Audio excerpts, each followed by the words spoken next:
नमस्कार साथियों। आशा करता हूँ आप सभी लोग स्वस्थ होंगे, अच्छे होंगे। तो जैसा कि आपने वीडियो के पिछले पार्ट में देखा होगा, अपन ने स्टार्ट करा था वीड चैप्टर क्लास 12 की किताब का, एग्रीकल्चर साइंस की टेक्स्ट बुक का वीड चैप्टर अपन ने स्टार्ट करा था, जिसका अपन इंट्रोडक्शन, वीड का इंट्रोडक्शन, कैरेक्टरिस्टिक्स, क्लासिफिकेशन और लॉस अब तक पूरा पढ़ चुके हैं। क्या क्या पढ़ लिया अपन ने? इंट्रोडक्शन, क्लासिफिकेशन और लॉस, ये चीज़ अपन कवर कर चुके हैं अब तक। ये वीडियो के पहले पार्ट में था और इस सेकंड पार्ट में वीडियो क्लासिफिकेशन और लॉस था। आप सबने देख लिया होगा सेकंड पार्ट और फर्स्ट पार्ट वीडियो का। तो आज अपन इसी को आगे बढ़ाएंगे और अपन शुरू करेंगे मैनेजमेंट ऑफ वीड। अपन शुरू करेंगे मैनेजमेंट ऑफ वीड, यानी खपतवारों का प्रबंधन, खपतवारों का मैनेजमेंट। अच्छा, अपन ये शुरू करें उससे पहले एक क्वेश्चन आता है एग्जाम में, जेट में भी आता है और 12th में भी आता है, कि ऐसी कौन सी क्रॉप है जो हाईएस्ट अफेक्टेड है वीड से। ऐसी कौन सी क्रॉप है जो हाईएस्ट अफेक्टेड है वीड से? वो है sugar bean crop. Sugar bean crop ये 70.3% अफेक्टेड है वीड से। देख रहे हो, 100% एरिया में 70% एरिया अफेक्ट हो चुका है वीड से। ये क्वेश्चन एग्जाम में आता है। और एक क्वेश्चन और आता है एग्जाम में कि ऑन एन एवरेज वीड कितना लॉस करते हैं अपनी यील्ड को। ऑन एन एवरेज वीड कितना लॉस करते हैं अपनी यील्ड को? तो इसका आंसर है 33%। मतलब अगर अपने खेत में वीड का इन्फेस्टेशन है तो और अपन उसको मैनेज नहीं करा तो लगभग 33% तक अपनी यील्ड की लॉस हो सकती है। तो ये दो क्वेश्चन आते हैं एग्जाम में, बता दिए मैंने आपको। अब अपन शुरू करेंगे वीड का मैनेजमेंट। अब जो कि अपने वीड अपने फील्ड में आ चुके हैं, ठीक है। अब अगर वो फील्ड में रहेंगे तो लॉस करेंगे, लॉस कल पड़े थे अपन ने सारे, तो लॉस करेंगे। तो अपन को उनको मैनेज करना पड़ेगा ताकि अपन को अपनी डिज़ायरेबल यील्ड मिल सके। तो पहले अपन को ट्राई करना है कि एग्रोनॉमिक मेथड से अपना वीड मैनेज हो जाए। एग्रोनॉमिक मेथड से अपना वीड मैनेज हो जाए। ये कौन से मेथड होते हैं? ये मेथड होते हैं जैसे कि ग्रेजिंग करवा दी, क्रॉप रोटेशन हो गया, ठीक है। अपन पहले ट्राई करेंगे एग्रोनॉमिक मेथड से वीड कंट्रोल हो जाए। अगर इससे कंट्रोल नहीं हो पा रहा है, एग्रोनॉमिक मेथड से वीड कंट्रोल नहीं हो पा रहा है, तो अपन लेंगे फिजिकल मेथड्स को काम में। अपन लेंगे फिजिकल मेथड्स को काम में, ठीक है। अपन ने ये भी कर लिया, ये भी कर लिया, लेकिन अब भी वीड कंट्रोल नहीं हो पा रहा अपना। अब भी वीड कंट्रोल नहीं हो पा रहा अपना। तो अपन इसके बाद लास्ट यूज करेंगे केमिकल्स। केमिकल्स कौन से होते हैं? जिन्हें अपन बोलते हैं हर्बिसाइड्स। अपन यूज करेंगे हर्बिसाइड। अब क्योंकि ये केमिकल्स है, हर्बिसाइड है, तो ये नेगेटिव इफेक्ट डालेंगे अपनी क्रॉप पे या फिर सॉइल पे, सॉइल खराब करेंगे। तो अपन को पहले ट्राई करना है कि अपन कंट्रोल कर ले एग्रोनॉमिक के फिजिकल मेथड से। नहीं हो रहा तो केमिकल से कंट्रोल करना ही पड़ेगा। एक चौथा मेथड और है बायोलॉजिकल मेथड। बायोलॉजिकल मेथड यानी इंसेक्ट से ही अपन कंट्रोल कर लेंगे वीड को, या फिर वीड प्लांट से ही कंट्रोल कर लेंगे अपन वीड को। प्लांट से ही कंट्रोल कर लेंगे अपन वीड को। अब अपन इन चारों को पढ़ते हैं डिटेल में। एक वीड का कैरेक्टर रह गया था बताना आपको, जो होता है कि वो शो करता है एलिलोपैथिक इफेक्ट। अपनी एक वीडियो है इसके बारे में, एलिलोपैथी के बारे में, आप लोग देखिएगा उसको, या बता रहा हूँ फिर वापस से एक बार में, कि क्या होता है वीड के रूट्स कुछ केमिकल रिलीज करते हैं जो कि दूसरे क्रॉप प्लांट्स की ग्रोथ को सप्रेस करता है, उनकी ग्रोथ को इनहिबिट करता है। तो ये होता है एलिलोपैथी इफेक्ट। तो अब अपन कहाँ थे, अपन थे एग्रोनॉमिक मेथड्स पे, अपन थे एग्रोनॉमिक मेथड्स पे। तो इन मेथड्स में होता है कि समझो अपन ने ग्रेजिंग करवा दी एनिमल्स के अपने फील्ड में वीड लगे हैं अपने, अपन ने वहाँ पे ग्रेजिंग करवा दी एनिमल्स की, यानी चरने को छोड़ दिया अपन ने एनिमल्स को उधर। तो जानवर तो हैं वो तो सब खा लेंगे, सारे वीड्स खा लेंगे, ग्रेजिंग कर लेंगे सारे वीड्स की, वीड्स ख़त्म हो गए कंट्रोल में अपने, लेकिन उसके रूट्स बच जाएंगे, रूट्स बच जाएंगे। तो इतना इफेक्टिव मेथड नहीं हुआ ये। दूसरा है अपन ने क्रॉप रोटेशन यूज़ में ले ली, क्रॉप रोटेशन यूज़ में ले ली, यानी कि एक सीजन में एक क्रॉप लगाई, फिर अगले में दूसरी लगाई, फिर तीसरी लगाई। मतलब सेम क्रॉप हर साल अपन को नहीं लेनी है, सेम क्रॉप अपन को हर साल नहीं लेनी है। उससे क्या होगा, जो वीट के वीड है ना, जो वीट के वीड है, अपन ने वीट ग्रो कर दी फील्ड में, तो वीट के वीड से फेलेरिस माइनर आ गया अपने फील्ड में। अब नेक्स्ट ईयर अगर अपन ने वीट ग्रो ही नहीं करा तो फेलेरिस माइनर कहाँ जाएगा, फिर ख़त्म हो जाएगा वो। लेकिन अगर अपन ने ग्रो कर लिया वीट दोबारा से तो फेलेरिस माइनर वापस आ जाएगा उस फील्ड में, तो ऐसे वीट ख़त्म नहीं होएगा। इसलिए अपन यूज़ करते हैं क्रॉप रोटेशन। एक तरीका है सॉइल का पीएच कंट्रोल करें अपन, सॉइल का पीएच कंट्रोल करें। जैसे ये कुछ वीड हैं जो कि हाईली एसिडिक मीडियम में ग्रो करते हैं, तो उसके लिए अपन उसको रखना है न्यूट्रल, कि एसिडिक वाले भी ग्रो ना कर पाए। कुछ वीड जो सलाइन कंडीशन में ग्रो करते हैं तो अपन को पीएच कम कर देना है, मतलब कि पीएच अपन रखना है न्यूट्रल। पीएच जो है सॉइल का वो रखना है अपन को न्यूट्रल, जिससे कुछ वीड्स जो एसिडिक में ग्रो करते हैं, सलाइन में ग्रो करते हैं, एल्कलाइन में ग्रो करते हैं, वो ग्रो ही ना कर पाए, वो ग्रो ही ना कर पाए अपने फील्ड के अंदर। फिर एक है कि अपना हर क्रॉप की सोइंग करने का कुछ फिक्स टाइम होता है। समझना अपन ने 1 तारीख को सोइंग करनी है अपन को, और 5 तारीख को उसमें वीड हो जाएंगे, ठीक है। सोइंग मतलब जर्मिनेशन होएगा तो 5 तारीख को वीड भी उग जाएंगे। मतलब कोई वीड पर्टिकुलर टाइम पे ही आता है ना, तो 5 तारीख को वीड आ जाएगा वो फील्ड में, ठीक है। अब अगर अपन सोइंग ही 5 तारीख के बाद करें तो वीड के टाइम निकलने के बाद ही अपन सो करें तो वीड कहाँ से आएगा, फिर वीड क्या लॉस कर देगा अपनी क्रॉप को। तो ये एग्रोनॉमिक तरीका ही है एक वीड मैनेजमेंट का, ठीक है। अपन ने ये कर लिया। अब अगर इससे कंट्रोल नहीं हो पा रहे हैं वीड, तो अपन यूज में लेंगे फिजिकल मेथड, अपन यूज में लेंगे फिजिकल मेथड। इसमें पहला है हैंड पुलिंग। अपन को वीड दिखा, अपन उसको हाथ से ऐसे खींच लिया और डिस्ट्रॉय कर दिया वीड को। वीड को अपन ने हाथ से खींचा और डिस्ट्रॉय कर दिया। ये होता है अपना हैंड पुलिंग, ये होता है अपना हैंड पुलिंग। दूसरा है डीप प्लोइंग। डीप प्लोइंग, कुछ वीड हैं जिनकी रूट की डेप्थ कई मीटर तक होती है। ऊपर भले ही तथा प्लांट है वो, लेकिन नीचे में भी उसकी रूट इतनी हो और ज़्यादा बड़ी हो सकता है ऐसा। तो उसके लिए अपन करेंगे डीप प्लोइंग, जिससे क्या है गहरी जुताई करेंगे अपन, गहरी जुताई करेंगे जिससे नीचे के जो रूट्स हैं वीड के, वो रूट्स भी डिस्ट्रॉय हो जाए, साथ में वो रूट्स भी बाहर आ जाए।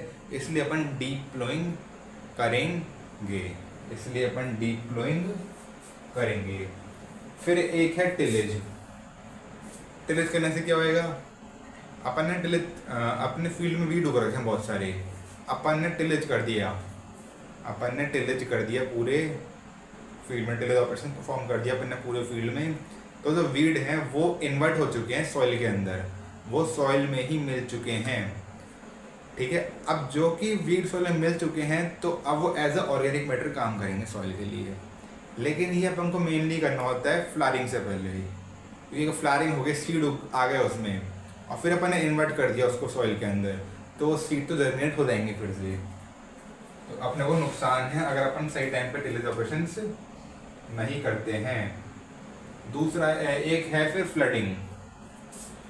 अब कुछ वीड जैसे झारबेरी है या वाइल्ड बेर है, इनको चाहिए सूखी कंडीशंस, ड्राई कंडीशंस चाहिए इनको। अब इनके फील्ड में अगर अपन ने फ्लडिंग कर दी अंधाधुंध पानी बहा दिया अपन ने इनके फील्ड में, तो क्या ये ग्रो कर पाएंगे?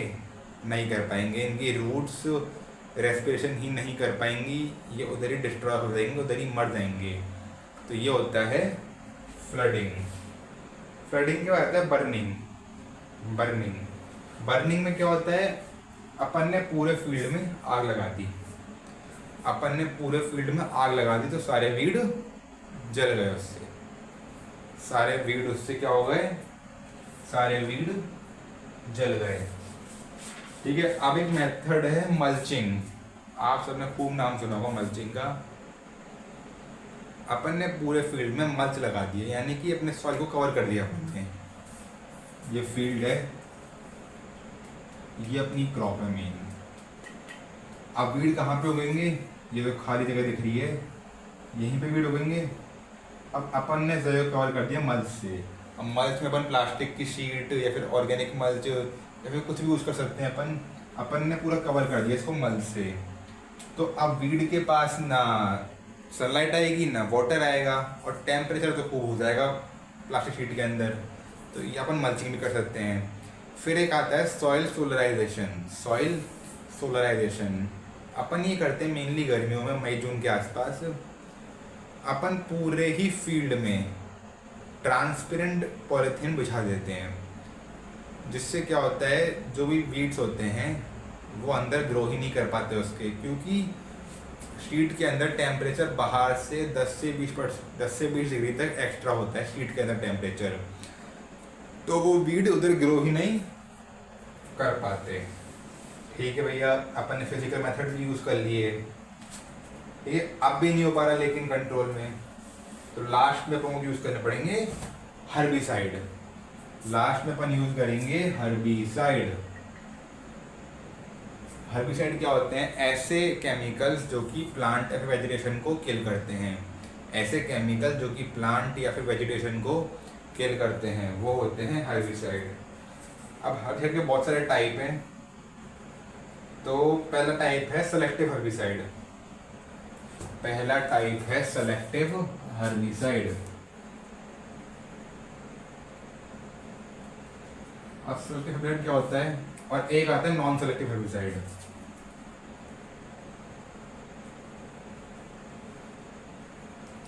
एक आता है नॉन सेलेक्टिव, सेलेक्टिव हर्बिसाइड और एक नॉन सेलेक्टिव हर्बिसाइड। अब अपन ने हर्बिसाइड का स्प्रे कर दिया फील्ड में। अब कुछ हर्बिसाइड तो होंगे जो सिर्फ टारगेट प्लांट्स यानी कि सिर्फ वीड्स को ही मारेंगे, और कुछ हर्बिसाइड होंगे जो बिना देखे कि ये वीड है, क्रॉप है, सीधा मार देंगे। जो सेलेक्टिव हर्बिसाइड है वो सिर्फ वीड को ही किल करेंगे, जो सिर्फ वीड को ही किल करेंगे। उनको पता होता है ना हर्बिसाइड को कि मुझे किल करना है ब्रॉड लीफ वीड को या फिर नैरो लीफ वीड को या फिर कुछ और कैरेक्टरिस्टिक्स वाले प्लांट को ही किल करना है उनको। तो वो होता है selective herbicide. Non selective herbicide होते हैं कि अपन को स्प्रे करना है बस एक बार, फिर वो अपनी मेन क्रॉप हो, वीड हो, कुछ भी हो, सब कुछ डिस्ट्रॉय हो जाएगा उससे। तो सेलेक्टिव हर्बिसाइड में आते हैं 2,4-D। 2,4-D आता है सेलेक्टिव हर्बिसाइड में। जैसे ये क्या है ना, सिर्फ ब्रॉड लीफ वीड जो होते हैं ना उन्हें किल करता है। 2,4-D सिर्फ ब्रॉड लीफ वीड को किल करता है। और नॉन सेलेक्टिव में आते हैं डाइक्वाइट, पैराक्वाइट, ग्लाइफोसेट। डाइक्वाइट, पैराक्वाइट और ग्लाइफोसेट। समझ आएगी दोनों आपको? ये इनमें डिफरेंस आ जाता है कई बार डिफरेंस आ जाता है सेलेक्टिव और नॉन सेलेक्टिव के बीच में, समझ रहे हो? ठीक है। फिर होता है सॉइल एक्टिव हर्बिसाइड और foliage active herbicide. Soil active herbicide and foliage active. क्या हो गए? सॉइल एक्टिव हर्बिसाइड और फॉलिएज एक्टिव हर्बिसाइड। ये क्या होते हैं? ये वो हर्बिसाइड है जिनको अपन को सॉइल में अप्लाई करना होता है और इनको अपन को सीधा प्लांट पे अप्लाई करना होता है। यानी कि सॉइल एक्टिव हर्बिसाइड का स्प्रे अपन को सॉइल में करना है, प्लांट पे नहीं करना है। और फॉलिक एक्टिव हेर्बिसाइड का स्प्रे अपन को प्लांट पे करना है, सॉइल पे नहीं करना है। सॉइल एक्टिव हेर्बिसाइड में आते हैं atrazine, alachlor, pendimethalin. Atrazine, alachlor, पेंडिमिथाइलिन।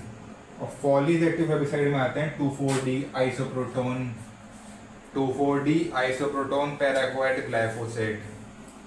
ठीक है, आगे समझ में कौन कौन से हो गए? सेलेक्टिव हो गया, नॉन सेलेक्टिव हो गया, सॉइल एक्टिव हो गया और फॉलीज एक्टिव हो गया। ये 4 टाइप के हेर्बिसाइड अपन ने पढ़ लिए। अब अपन पढ़ेंगे कॉन्टैक्ट हेर्बिसाइड और ट्रांसलोकेटेड हेर्बिसाइड। कॉन्टैक्ट हेर्बिसाइड और ट्रांसलोकेटेड हेर्बिसाइड। राइटिंग थोड़ी खराब सी है मेरी।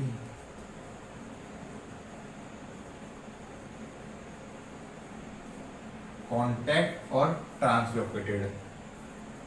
अब ये हेर्बिसाइड तो वो हैं जो प्लांट के कांटेक्ट में आते ही उसे किल कर देते हैं। प्लांट के कांटेक्ट में आते ही प्लांट को किल कर देंगे। और ट्रांसलोकेटेड में क्या होता है? पहले उसकी रूट में जाएंगे, फिर जाइलम फ्लोएम के थ्रू हर पार्ट में जाएंगे, फिर उसे किल करेंगे।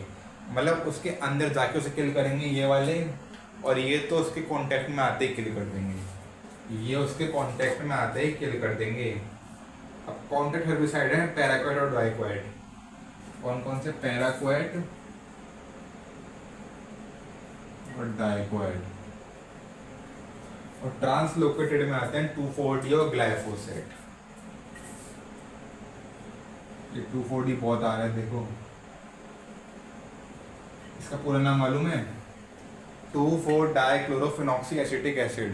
2,4-डाइक्लोरोफिनॉक्सी एसिटिक एसिड। ये डिटेल में पढ़ेंगे अपन बायोरेगुलेटर्स वाले चैप्टर में। ये 2,4 की डिटेल में पढ़ेंगे बायोरेगुलेटर्स वाले चैप्टर के अंदर अपन। ठीक है, कॉन्टैक्ट और ट्रांसलोकेटेड भी हो गया। कॉन्टैक्ट और ट्रांसलोकेटेड भी हो गया। कौन कौन से पढ़ लिए अपन? सेलेक्टिव पढ़ लिए, नॉन सेलेक्टिव पढ़ लिए। ठीक है, सॉइल एक्टिव पढ़ लिया, फॉलिज एक्टिव पढ़ लिया, कॉन्टैक्ट पढ़ लिया, ट्रांसलोकेटेड पढ़ लिया। अब 2 और बाकी है, मात्र 2 टाइप और बाकी है हेर्बिसाइड के। वो हैं सॉइल स्टरलेंट और सॉइल फ्यूमिगेंट। सॉइल स्टरलेंट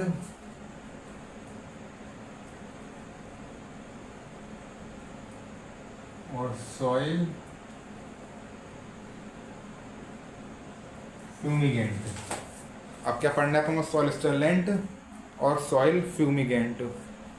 सॉइल स्टरलेंट और सॉइल फ्यूमिगेंट। सॉइल स्टरलेंट क्या होता है? इनके स्प्रे करने के बाद ये सॉइल के अंदर के सारे बैक्टीरिया को, सॉइल जो भी माइक्रो ऑर्गेनिज्म है सबको मार देगा, सबको मार देगा सॉइल स्टरलेंट। इसका एग्जांपल है डायूरोन और एट्राजिन। डायूरोन और एट्राजिन। और सॉइल फ्यूमिगेंट क्या होते हैं? इन हेर्बिसाइड का फ्यूम या फिर वेपर फॉर्म में एप्लीकेशन होता है फील्ड के अंदर। फ्यूम या फिर वेपर फॉर्म में एप्लीकेशन होएगा फील्ड के अंदर। इसके एग्जांपल है मिथाइल ब्रोमाइड या carbon disulphide. Carbon disulphide oxide ही नहीं, पता लगे CO2 लिख के आ रहे हो अक्सर। कार्बन डाइसल्फाइड इसका एग्जांपल है और मिथाइल ब्रोमाइड इसका एग्जांपल है। तो ये सारे हो गए अपने वीड के मैनेजमेंट। एक और बच रहा है बायोलॉजिकल, वो भी बता देता हूँ आपको मैं। बायोलॉजिकल में क्या होता है? लिविंग ऑर्गेनिज्म जैसे कि इंसेक्ट हो गया, स्नेल्स हो गए, वो ही किल कर देंगे वीड को। वो ही किल कर देंगे वीड को। जैसे कोई इंसेक्ट है या कोई स्नेल है, वो ही किल कर देंगे वीड को। उन्हें अपन बायो एजेंट्स भी कहते हैं। उन्हें अपन बायो एजेंट्स भी कहते हैं। जैसे कि एग्जांपल ले, याद रखना एग्जांपल लिए, एक वीड है प्रिकली पियर।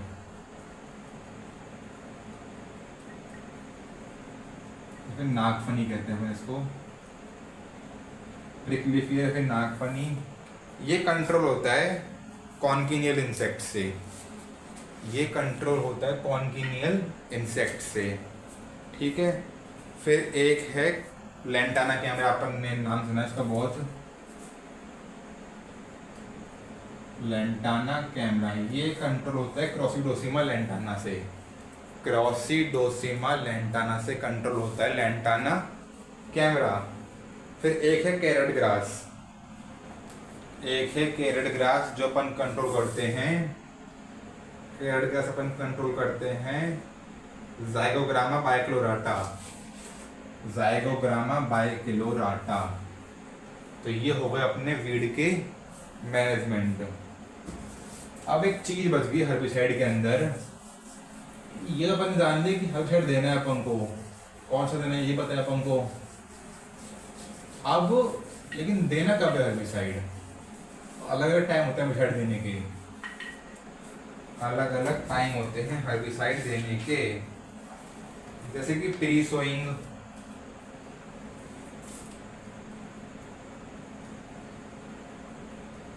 फिर प्री इमरजेंस,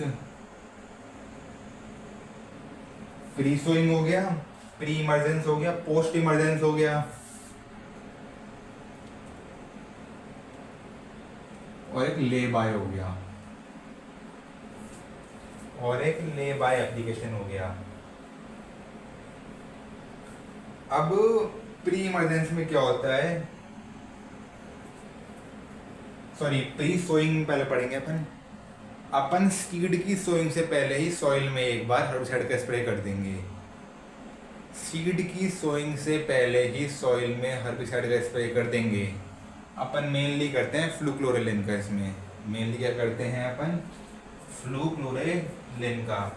अब प्री इमरजेंस है, प्री इमरजेंस में होता है अपन ने सीड की सोइंग तो कर दी, लेकिन सीड जर्मिनेट नहीं हुए अब तक, सीड अब तक सॉइल से इमर्ज नहीं हुए हैं, तो उन्हें अपन कहते हैं प्री इमरजेंस हर्बिसाइड। इसमें अपन यूज़ करते हैं मेनली एट्राजिन, इसमें करते हैं फ्लूक्लोरेलिन, इसमें करते हैं एट्राजिन। ये एग्जांपल याद रहेगा सबके आप, एट्राजिन।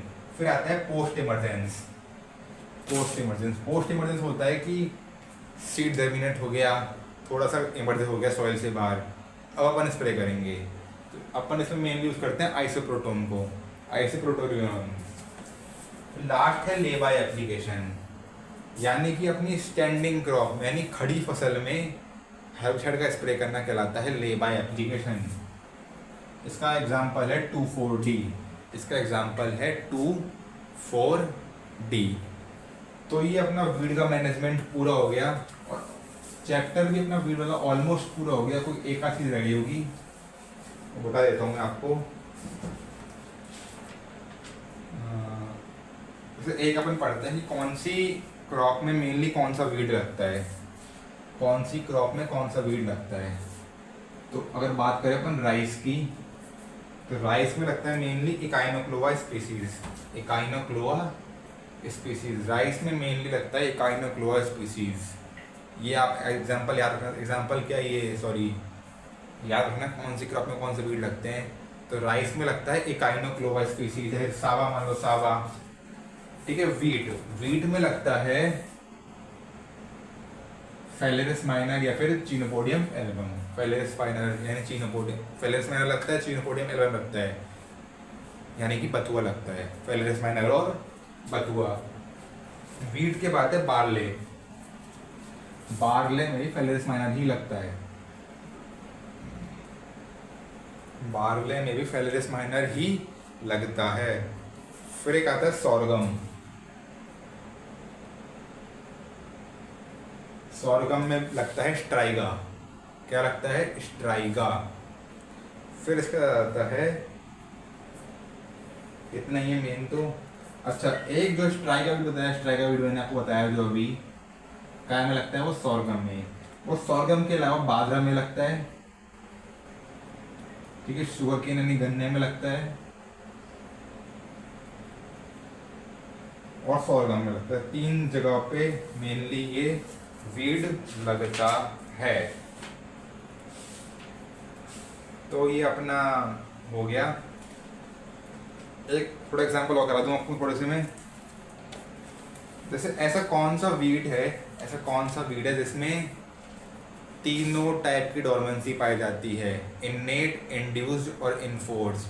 ये 3 टाइप की डोरमेंसी होती है, अपन पढ़ेंगे अगले चैप्टर में इसको, इन्नेट, इंड्यूस्ड और इन्फोर्स्ड।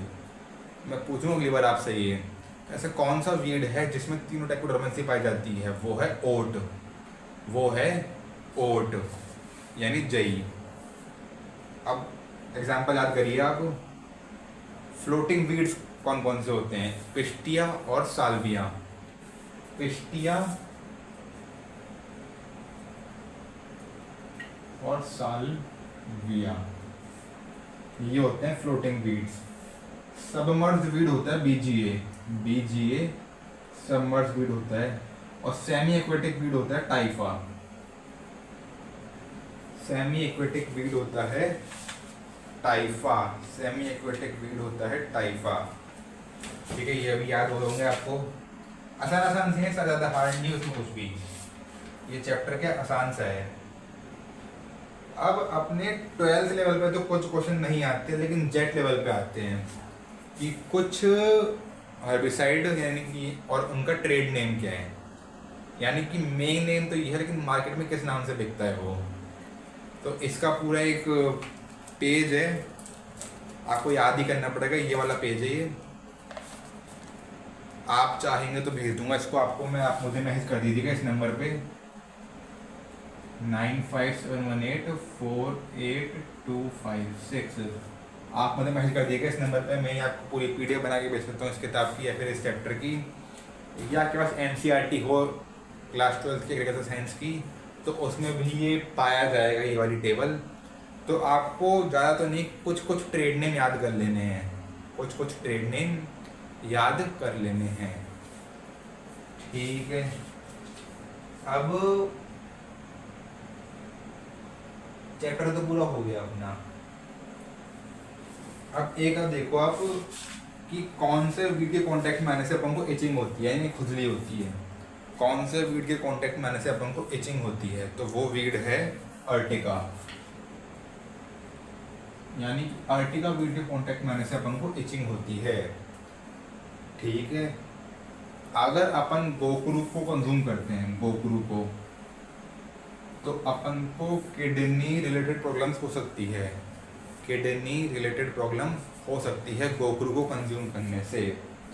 और अगर अपन पार्थेनियम कंज्यूम करते हैं, पार्थेनियम, अगर अपन पार्थेनियम कंज्यूम करते हैं तो अपन को अस्थमा हो सकता है। अर्टिका से क्या होगा? इचिंग, गोकरू से किडनी प्रॉब्लम्स और पार्थेनियम से अस्थमा। तो यहीं पे अपना चैप्टर वीड क्लास 12th की किताब का पूरा होता है। अपना एक चैप्टर पूरा होता है यहाँ पे, अपन धीरे धीरे और चैप्टर भी करेंगे। और अगर आपको कंटेंट अच्छा लग रहा है हमारा, अगर कंटेंट अच्छा लग रहा है आपको हमारा, तो प्लीज़ लाइक करें वीडियो को, फॉलो करें हमारे चैनल को, सब्सक्राइब करें हमारे चैनल को। धन्यवाद।